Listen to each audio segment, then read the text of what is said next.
Hi Taurus, welcome to your January 2024 Astro-Tarotscope with me, Raphael from Reydiant Reality. It's an absolute pleasure to have you. Thank you so much for being here. Thank you so much for joining me. Quick note, these readings are for your sun, moon and ascendant sign, but if you're only going to watch one, remember you want to make sure you're watching the one for your ascendant sign.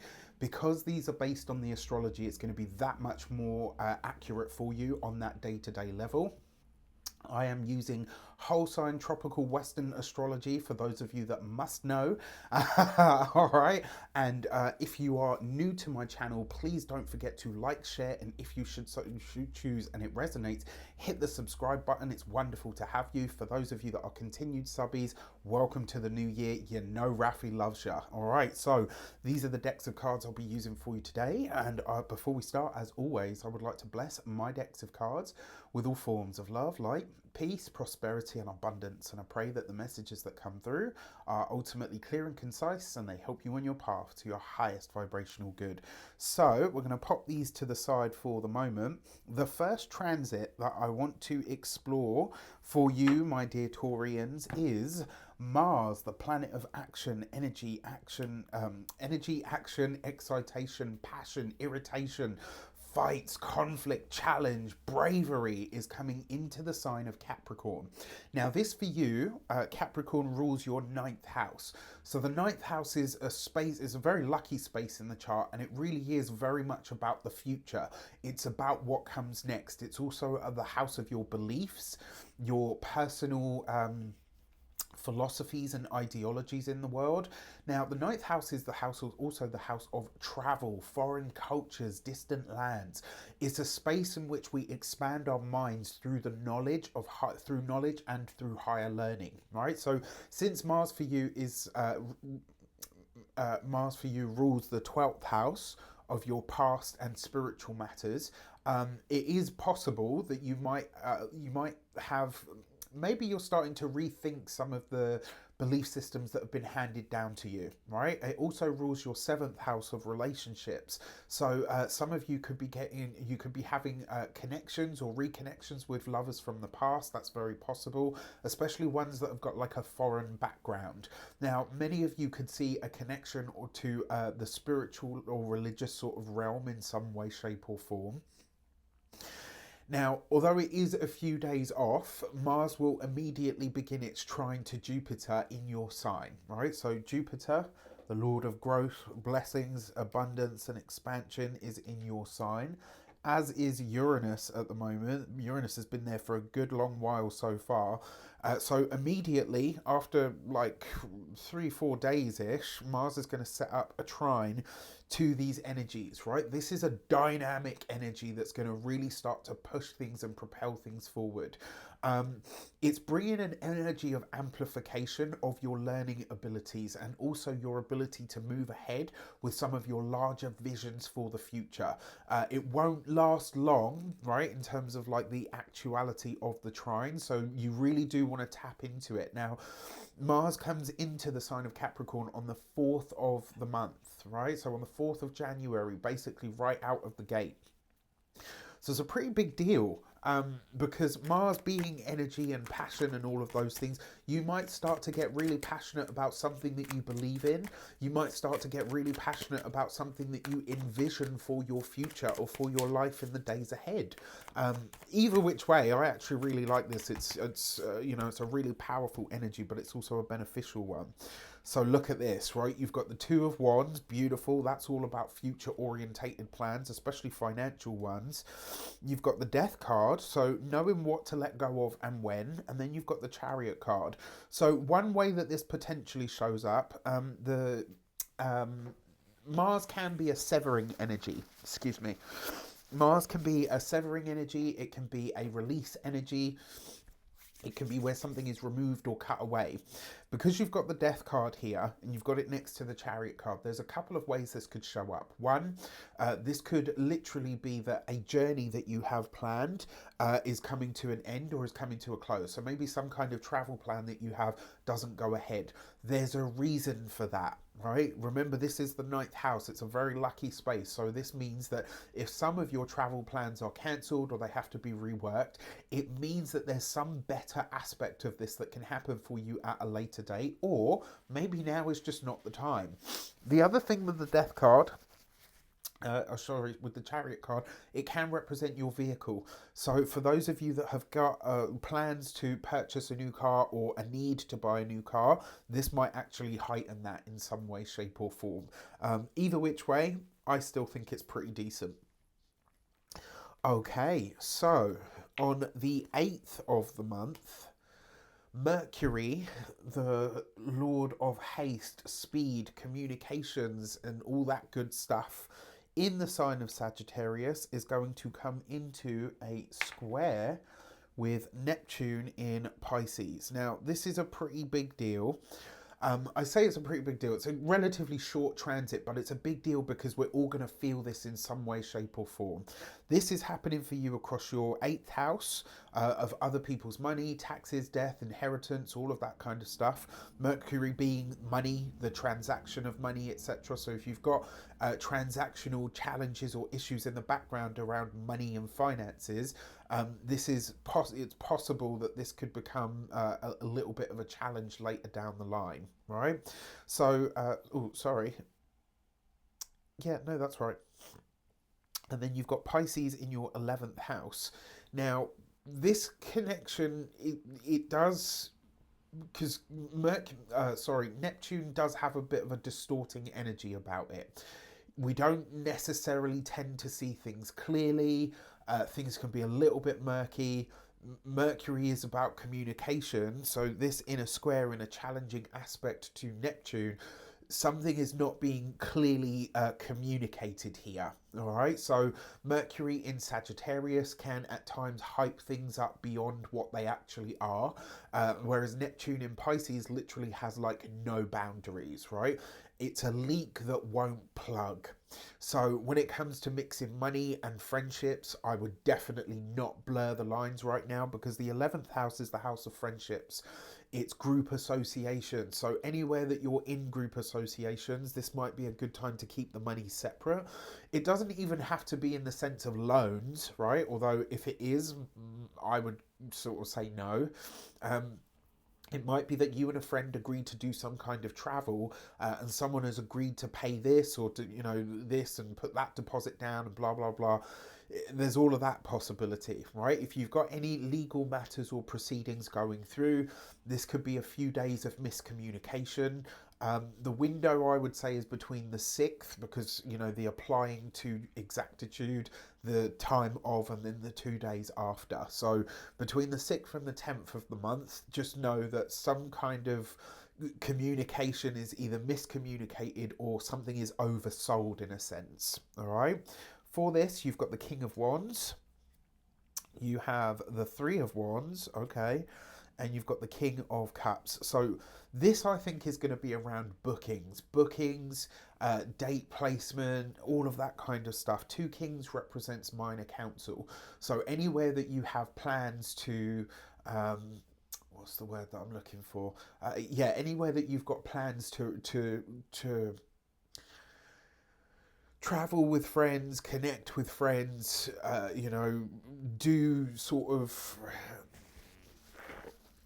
travel with friends, do anything around money and finances, because Mercury rules Gemini, which is a money house. It also rules your 6th house of work. So anywhere that payments and deposits and even friendships are abound, or even, joint finance connections, should I say, I would be really mindful about this. Now, the Two Kings as well represents minor council. If you're seeing a professional about something, or you're planning to hire somebody or work with somebody through or with your business, the chances are with this combination, something is oversold, right? Something is overpromised, maybe hyped up a little too much, and you could buy into it. So you just got to be careful, because that Three of Wands is like you ready to speculate in order to accumulate and all of that, and then actually you might not get what you pay for. All right, so just be careful around this. So as we come into the 21st of the month, Pluto the Lord of transformation, the Lord of power, control, secrets. Pluto is the pure potential of anything. It's also death, destruction, transformation, and rebirth and regeneration from the deepest sense of everything that it touches. This comes for you into your 10th house. Pluto coming into your career sector is a pretty big deal. What was prominent for you between March 7th of July and March 7th of 2023 and July of 2023? What was happening for you around career at that time? You'll likely be experiencing more of that like this time round, but a longer sort of bout of it. Your 10th house is the most public sector of your chart. It really is how everyone sees you, right? It's the space of honors and recognition. And with Pluto here, you could attract either very wealthy or very powerful people into your life, and especially into your sphere, especially around career, right? Now, that's good news. The challenging news is the wealthy demand the best, right? And they demand a lot for what they pay.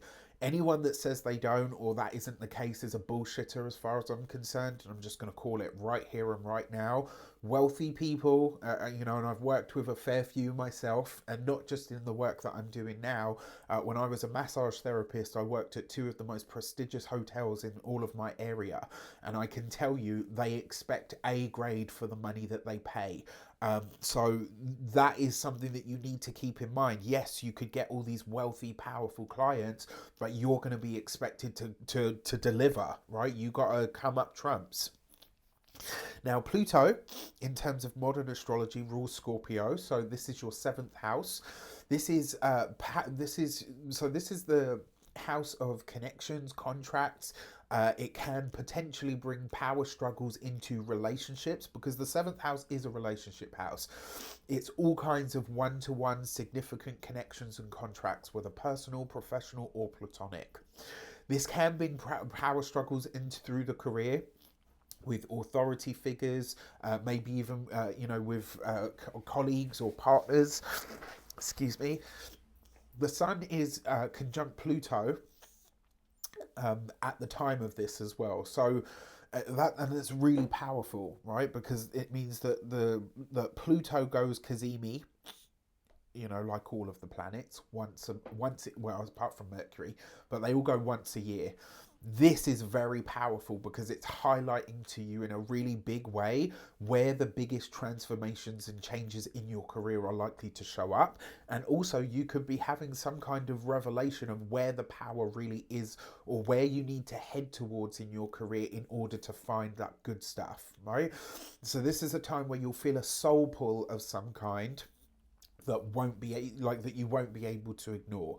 So this might center around home and family in some way, which is possible because the Sun rules your fourth house of home, family, and property. This could, and even though this isn't eclipse energy, there could be a home versus career situation that shows up at the moment. And the question becomes, are you really going to dim your shine for somebody else? All right, that's what it's all about. So you've got the 9 of Swords with the Hermit card, which is also number 9, and the Empress. So you've got two nines represents receipts. So this is potentially something or someone that comes back from the past. Now, another way that you can see this, because the Hermit with the Empress, this is about travel to beautiful places, but it's also about fixing the aesthetics of whatever you offer. So the message here is whatever you do offer when it comes to your career, it can't just be all substance and no style, and it can't just be all style without no substance. You have to find a really good balance here, right? Your ruling planet is Venus.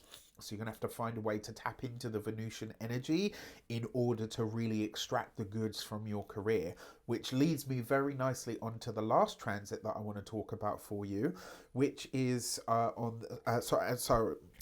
Pluto comes into Aquarius on the 21st of the month. On the 23rd of the month, Venus comes into the sign of Capricorn, where Mercury will be. Mars will also be at this time.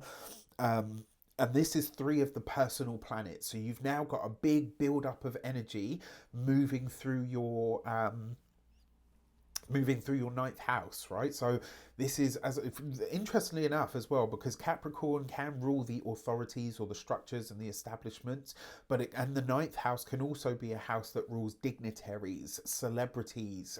It can rule, teachers, gurus, mentors, people that are considered sort of, above class, etc. Right? So when Venus comes into your ninth house, she's going to start to trine these planets that you've got in your sign, both Uranus and Jupiter, which is lovely. But that ninth house Venus, when Venus is in Capricorn, it's a lot more focused, right? So she comes in, she brings a lot of good vibes and a lot of good energy with her. Venus in Capricorn is the epitome of a lady. Like, I see Venus in Capricorn as like the pencil skirt, the horn-rimmed glasses, like the hair tumbling down, but she's got a notepad. Like, she's ready to do business, right? Like, she don't mess around. Venus in Capricorn, she does her stuff, all right? So this could be a time where you start to envision yourself more as somebody who is an authority. And I really like this because Venus is you. Venus is your ruling planet coming into Capricorn. She's going to show you how to get your shit together, all right? No disrespect, love you all. So it could help you get more serious about your future. And since the ninth house is a future house and Venus rules both your body and you in general, you could start to see your own worth that much more powerfully, right? You might also think about what you have to offer the masses, because the ninth house is broadcasting, publishing, social media, and all of these things, right? So this is a perfect time to start thinking about what your desires are when it comes to your health and your vitality, but also your work. So Venus is going to help you appeal to authority figures. She's going to help you start to harmonize your future vision. So I'm totally here for that. For this, you've got the High Priestess. You might end up creating some kind of opportunity for yourself, but look, this comes up behind the scenes because you've got the 8 of Swords, and then you've got the Page of Wands as well, which is a very creative card. And interestingly enough, the Page of Wands is very much linked to books, blogs, YouTube channels, all of that kind of stuff. And because you've got this here with the High Priestess, there's something that Venus coming into the ninth house, you're going to start to work on something big that you want to offer the world at a later date. Really powerful stuff. So let's clear the board and let's look at your lunations. So actually, I'm going to need that. You're going to have a full moon in the sign of Leo on the oh gosh, what is the date actually? The full moon in Leo is on the sorry, we'll start with the new moon actually. So you will have a Capricorn new moon on the 11th. On the 11th of the month, you've got the Capricorn new moon. All right, so this for you is in that ninth house again. This is broadcasting, publishing, how you envision your future, but also your belief structures and systems. This is at 20 degrees of Capricorn, all right? So pretty interesting because it's going to be in a trine to Uranus. So there's going to be some interesting stuff happening with this new moon. Pay attention to what you're setting in motion and what you feel pulled to start. For this, you've got the Gate 38 and Fighter, and this is really to show you that if you are prepared to go above and beyond, if you're prepared to fight for your future, the results that you get from whatever you set into motion at this time can be absolutely, brilliant.